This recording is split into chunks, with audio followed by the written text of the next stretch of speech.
But I wanted to talk to you about the variants and the manuscripts. It's such important evidence to think about. Well, I could break this down into several different categories, but I can simplify it this way. Over 99% make virtually no difference at all.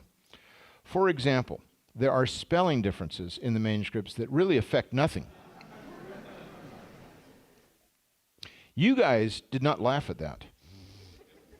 Where are you from?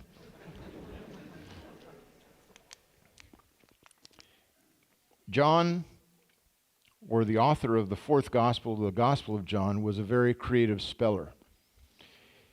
He spelled the same exact word 3 different ways within the space of 8 verses. I don't know how he could have pulled that off, but my brother was a creative speller, is a creative speller.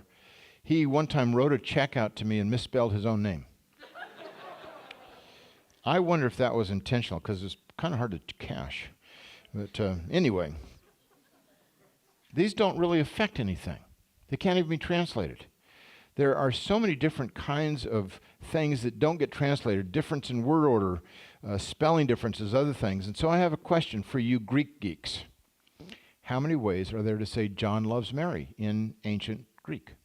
Well, let me give you some issues. Now, if you don't know Greek, you still need to write the answers down, because this will show up on the exam tomorrow.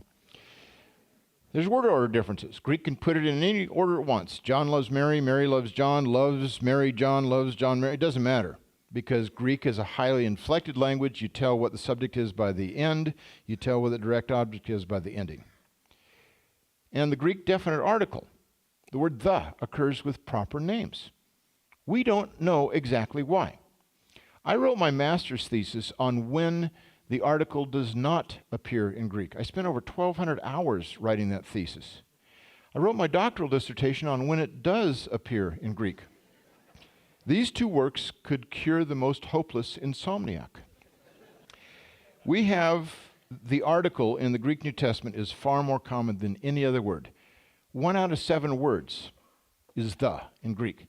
And we still don't know why it's used with proper names. Although there have been lots of theories, nothing has compelled scholars to believe it one way or another. So you can say, the John loves Mary, the John loves the Mary, John loves the Mary, and it's always translated, John loves Mary. Then there's differences in spelling. For example, the name in John, for John in Greek either has 2 N's in the middle or 1 N. Every time we see it, there are some manuscripts with 2 N's, some with 1. Ioannes or Ioannes. Pronounced the same, spelled differently. So how many ways are there to say John loves Mary in Greek? There's 8 different ways. I had to obviously put this in Greek. If I put this in English, it would say John loves Mary each time, and so you wouldn't get a sense. So you need to, I'll give you a little time to write these down so you have the data. It's not just this number of ways. There's another 8 ways to say John loves Mary. Same word for loves each time, and it's always translated John loves Mary. It's not Mary is loved by John. Every verse, every sentence, is translated John loves Mary. And some more ways, and more. I can assure you these are all different. This took me 8 hours one day to come up with this. So I hope you appreciate this. Yeah, I'm anal like Brother Andrew, I know. 96 ways to say John loves Mary in Greek without changing the basic meaning at all. But there's also conjunctions that are often untranslated that go along with sentences like this. And I just picked on a few of them, and so there's some more ways to say John loves Mary. Hold on a second.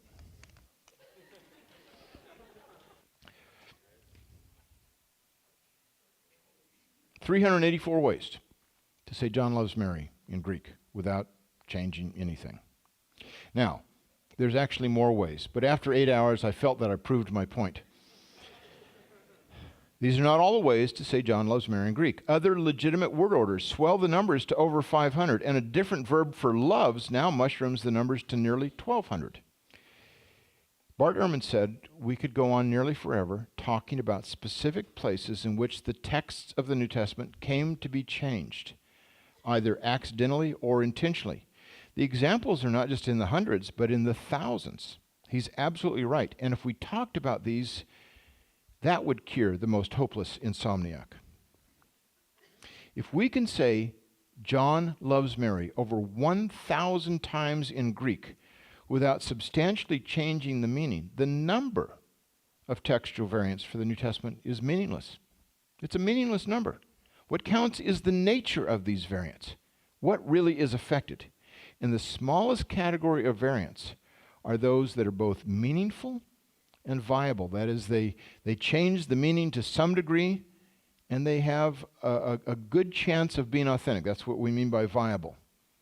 Less than 1/5 of 1% of all textual variants fit this group. Here's a way to represent it. The big blue box is the number of textual variants we have. And when you hear about 500,000 textual variants, this is the way that most people think about it. But let's talk about the ones that are actually significant. It's that little yellow box in the corner. That's what we're really talking about. I am a member of the Society of Biblical Literature. Bart Ehrman is also a member of that, and he has given several lectures there. I've given lectures there as well. And when we have this group of textual scholars to get together and talk about variants, I can assure you we've never talked about this large blue box. We'd get kicked out of the society for doing something so boring. What we're focusing on are those that do change the meaning of the text to some degree. So let me give you a couple of illustrations. Here's one of my favorites, Mark chapter 9, verse 29. Jesus' disciples were trying to kick out some demons, cast out some demons, and they were unsuccessful. So he said to them, "This kind can only be cast out by prayer and fasting." Or did he just say, by prayer, period? This is the only place in the entire New Testament where "and fasting" may be part of the original text in the sense of it's a command or a suggestion that you need to fast to do something. So maybe if some of you are involved in exorcisms, you might want to hedge your bet and pray and fast, or you might just pray. Most scholars think the original text ends with prayer, but maybe it also is fasting. And of course, just looking at me, you can tell that I agree with the shorter text, but let's not talk about that further. Let me pick a passage that everybody is much more familiar with. Revelation chapter 13, verse 18, the last book of the Bible. "Let the one who has insight calculate the beast's number, for it is the number of a man, and his number is 666. Is that really the number of the beast? In 1843, a manuscript was deciphered that had not been able to be read before because it was from the early 5th century, about AD 400, and it was scraped clean by a scribe several hundred years later who wrote on top of it. A German scholar named Konstantin Tischendorf spent 2 years at the Bibliothèque Nationale in Paris deciphering these 157 leaves, retracing the letters of the undertext without retracing the upper text. Very, very patient man, and he got a great deal of acclaim for pulling this off. This manuscript, Codex, it's known as a Frami Rescriptus, has become the second most important manuscript of the book of Revelation that we have today. In many places, it has the original wording where the most important manuscript does not. And they kind of vie for which one. It's kind of like between Avis and Hertz for you old folks who know about how that used to be done. But this manuscript does not have 666 at Revelation 13:18. Instead, it says 616. That was the only manuscript that we knew of that had that until 1998, when at the Ashmolean Museum of Oxford University, several papyri were published, and one of them that was just 26 fragments of a manuscript that was spread out over 9 chapters in Revelation. Papyrus number 115 is now the oldest manuscript we have for this passage. And that manuscript also says the number of the beast is 616. So one of the most important manuscripts and the oldest manuscript of this passage say the number of the beast is 616. I've had the privilege of seeing both of these in the flesh, and it's been exciting. I could confirm it. I saw them under a magnifying glass, microscope, and absolutely that's what the original text of these 2 manuscripts says, is 616. Now, most scholars who've wrestled with this have said, we're not sure. We still think 666 is probably the original wording here. I don't know. Some days I wake up and I say, I think it's 616. That's what I do when I wake up. I'm sure you think about the same things. But other days, no, I think it's 666. Other days it's 315, and I go right back to bed when I'm doing that. So. But here's the thing. Most scholars would say, yeah, 666, that's the number of the beast. 616, that's the neighbor of the beast. He lives a few doors down, How'd you like to be in that neighborhood?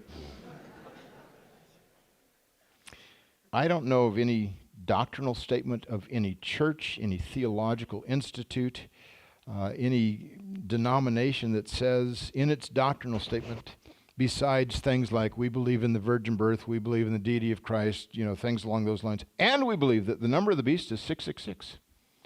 It may be an important textual issue, but it's not that important. It doesn't rise even to that level. So these are just a couple of examples